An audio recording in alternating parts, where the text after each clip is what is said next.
Mehar report AR Kabrani. Mehar municipal पारां शहर में गैर कानूनी हद दख़लनि खिलाफ़ ऑपरेशन करण जो फ़ैसिलो। काशिफ बटरो खे हिकु हफ़्ते अंदर हद दख़लनि जा तफ़सील गॾु करे रिपोर्ट ॾियण जो हुकुम।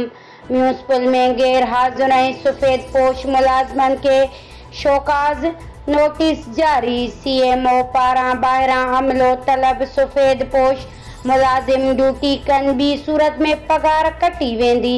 शहर में सफ़ाई यकीनी बनाइण जो ऐलान कंहिंजी बि ब्लैकमेलिंग में न ईंदासीं। कुझु माण्हू धमकाए रहिया आहिनि। म्यूनिसिपल कमेटी मेहड़ जे CMO दरबान अबड़ो।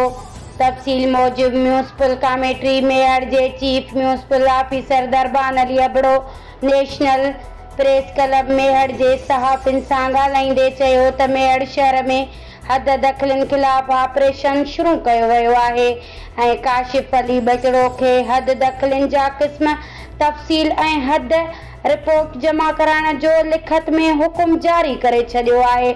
जॾहिं त म्यूनिसिपल मेहड़ जे सबूरनि गैर हाज़िर ऐं सफ़ेद पोश मुलाज़िमनि जी लिस्ट जारी कंदे खेनि शोकाज़ नोटिस जारी करे छॾिया आहिनि। म्यूनिसिपल जी सफ़ाई वारे अमले में 250 मुलाज़िमनि मां सिर्फ़ 150 मुलाज़िम कमु कनि पिया, बाक़ी गुम आहिनि, जन खिलाफ़ कार्रवाई करे रहिया आहिनि।